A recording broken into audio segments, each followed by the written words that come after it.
Have you ever struggled with any level of porn addiction? Wow. Any level of porn addiction. And I want Tyshawn to kind of open this up to figure out, like, what is porn addiction? Let's talk about that, because some people might be facing it and might not even know that it is porn addiction. Like, because they like, I mean, I only watch it once a day.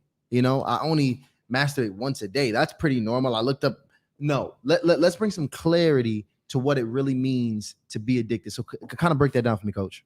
Yeah. I mean, I point to experts, right, to define terms, because I think understanding the definitions of the words that we use is a great place to start. Because I think a lot of people, especially in the online space, talk in big words because they want to sound intelligent, and there's really no depth or meaning, and they don't really know what they're saying.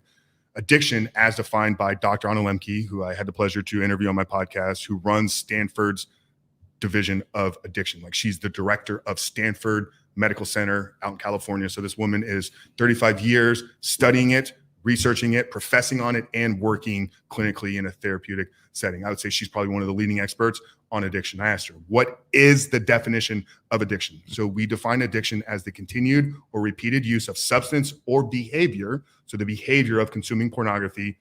So the continued or repeated use despite negative consequences. And then there's these other factors that they kind of go in. So I would say to the guy that's watching it on a daily basis, if we unpack and we ask you a series of questions, how is that hindering you succeeding in your career? How's that hindering your intimate relationships? How's that hindering maybe your mental toughness? How's that hindering maybe some of your physical health? And if we can point to 1, 2, 3 negative consequences, yet you're still doing it, that's defined as an addiction. Which he may not have even asked himself those questions. Most people haven't. So if you don't ask yourself that question, you will never acknowledge that there is a hindrance. Yeah. You would just accept the fact that this is kind of where I am, and so on and so forth. Let me ask you, when you were experiencing this yourself, Deani, like when you were actually, diving deeply into porn, I want to kind of push that question onto you. What would you say were some of the downfalls or the pitfalls of you kind of falling into that world? Lack of, I guess, motivation and focus in certain areas. It came to a point where it was what I kind of turned to anytime something in my life felt like it was going wrong. So it was something I fell back on. I know one of you guys mentioned it could be a result of boredom and being idle, but it's like when you fall into that, it only makes that worse, if that makes sense. It did make my relationships with my family strained. I don't even know if they're going to watch this. They probably don't even know this part of it, but it made things a little bit awkward because I was struggling with shame, and it was more awkward for me because they didn't even know what I was going through. Right. So I would withdraw a lot more as well. I was closed off more. I was struggling with a lot of anger and like rage and all these different things. Like, I feel like this addiction and this struggle opens a door for a lot of other things, mentally, emotionally, spiritually. I personally, I believe that this is not just a physical thing, but it's absolutely a spiritual thing.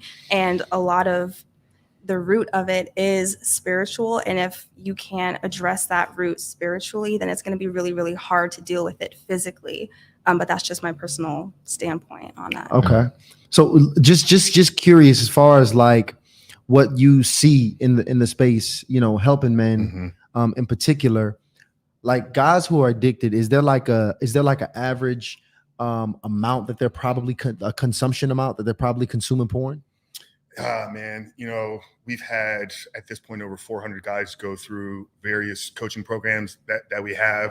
To pinpoint on, is there an average amount? Because here's the thing: if we point back to the negative consequences, like what's negative to Frank is going to be different to Ryan's going to be different to Ty. So I think everybody's kind of individualized. A couple of things she did say though that I think were key. And this would be to your guy that was like, hey, I'm doing it once a day.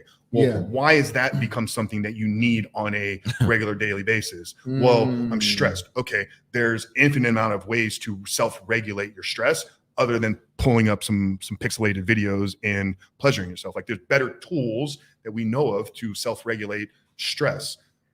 People that are struggling with pornography addiction, porn is never the problem. She pointed at it. Like porn becomes a solution to the problems in your life. So I'm bored. I watch porn. I'm stressed. I watch porn. I'm angry. I watch porn. I'm anxious. I watch porn. So all these become the problems that porn now has become our solution for. So if you can identify, and once again, this comes through self-awareness and actually saying, let me ask myself some difficult questions that most people will never be willing to do. But yeah, it'd be hard pressed to say like there's an average amount of time that a guy watches it that we've seen. Because I've seen guys that are doing it multiple times a day and can't even clean the dishes in their apartment. Wow. But I've also seen the guy that is, you know, in a healthy, committed relationship, family, marriage, crushing it in business, and his once a week problem is big enough of a problem for him to realize like, I need to get some help.